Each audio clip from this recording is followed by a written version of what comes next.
Kila Muislamu lazima inapita kwenye akili yake kwamba kuna siku yeye ataondoka hapa duniani na atakwenda kwenye maisha mengine, na tunajua kwamba katika yale maisha mengine kufaulu au kufeli inategemea yale ambao tutaamua kuyafanya hapa duniani.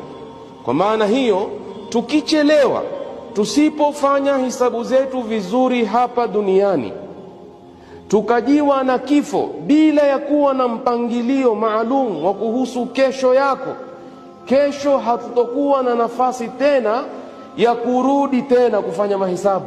Ukifika kule wewe ni kuhisabiwa, na ukisha kuhisabiwa ni kuhukumiwa, fa imma ila aljannati am ila an-nar.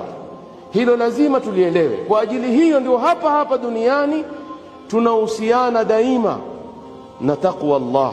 Mwenyezi Mungu Subhanahu wa Ta'ala asema, ya ayyuhalladhina amanu ittaqullaha wa qulu qawlan sadida.